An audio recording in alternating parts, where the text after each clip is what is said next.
हमारे धार्मिक और आध्यात्मिक ग्रंथों में लिखा है तथा पीढ़ियों से हमारे बड़े बुजुर्ग यह बताते चले आए हैं कि भगवान श्री कृष्ण का जन्म एक काल कोठरी में मथुरा में भादवे की अष्टमी को अर्धरात्रि में रोहिणी नक्षत्र में हुआ था, जिस समय बहुत जोरदार बारिश आ रही थी। यमुना अपने उफान पर थी। आज जब मैं इस वक्त आपसे बात कर रहा हूँ, यह आज अष्टमी है, अर्धरात्रि अष्टमी की ही होगी। रोहिणी नक्षत्र चल रहा है, अर्धरात्रि में रोहिणी नक्षत्र ही होगा।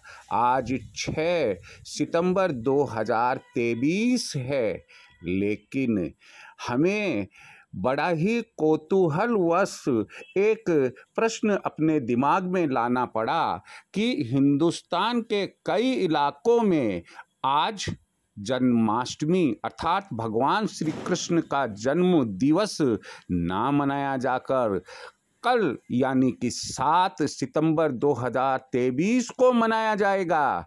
और जब अर्धरात्रि होगी 7 सितंबर 2023 को, उस समय अष्टमी नहीं नवमी होगी। उस समय नक्षत्र रोहिणी नहीं मृगशिरा होगा। तो यह बात कदापि समझ में नहीं आती है आम आदमी के, मैं भी एक आम आदमी हूँ, कि आखिर वह क्या कारण है कि जिसकी वजह से हमने अष्टमी अर्धरात्रि और रोहिणी नक्षत्र को छोड़कर अगले दिन, जब अष्टमी नहीं रोहिणी नक्षत्र नहीं, श्री कृष्ण के जन्मोत्सव को मनाने का निर्णय लिया। कोई भी आपात स्थिति इसलिए नहीं मानी जा सकती है क्योंकि जिस समय मथुरा में उनका जन्म हुआ, वैसी स्थिति भगवान ना करे कि पुनः रिपीट हो, कि बदलों की गड़गड़ाहट हो और जेल में सारे के सारे सैनिक अपने आप सो गए हो, द्वार अपने आप खुल गए हो, वासुदेव अब टोकरे में भगवान कृष्ण को रखकर यमुना पार गोकुल ले जा रहे हो, यमुना उफान पर हो, केवल चरण छूने के लिए भगवान कृष्ण के वह ऊपर तक आती है, वासुदेव का गले के ऊपर तक जल यमुना का आ जाता है। ऐसी विकट स्थिति तो मैं जहाँ तक समझता हूँ कि वर्ष 2023 6 सितंबर को नहीं है। फिर आखिर वह वजह क्या है? यदि आम आदमी यह मेरी बात, मेरे विचार सुन रहा है तो मैं इसमें कोई अतिशयोक्ति वाली बात नहीं कर रहा हूँ। हमें जागरूक तो रहना ही चाहिए, अवेयर तो रहना ही चाहिए।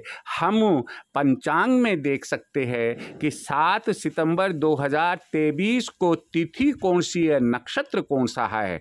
और आजकल तो सबके पास स्मार्टफोन है और कुंडली सॉफ्टवेयर भी, पंचांग सॉफ्टवेयर भी डला हुआ होता है। तो हम 7 सितंबर 2023 की अर्धरात्रि की तिथि देखें और नक्षत्र देखें, फिर अपने आप से पूछे कि हम क्या सही कर रहे हैं या कि गलत। अगर अपने बच्चे का जन्म इसी प्रकार से हुआ होता तो ऐसी परिस्थिति में हम हमारे बच्चे का जन्म कैसे सेलिब्रेट करते?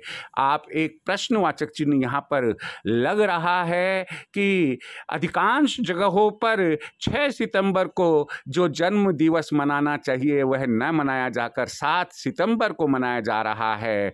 कोई लॉजिक समझ में नहीं आ रहा है। यदि मेरी बात किसी को हर्ट कर गई हो, किसी को चुभ गई हो, तो मैं उससे क्षमा प्रार्थी हूँ, क्योंकि भगवान श्री कृष्ण 16 कलाओं के ज्ञाता थे, जबकि भगवान राम तो 12 कलाओं के ही ज्ञाता थे। तो ऐसी परिस्थिति में उनके जन्म दिवस को हम इस तरह से क्यों मना रहे हैं? मुझे यह बात समझ में कदापि नहीं आ रही है। मुझे विद्वान पुरुष एक अबोध बालक समझकर क्षमा कर दे, लेकिन यदि इसका कोई जवाब हो तो आप अवश्य पूरे हिंदुस्तान को बताए, ना केवल मुझे कोई बताने की आवश्यकता नहीं है, पूरे हिंदुस्तान को बताए। जय श्री कृष्णा।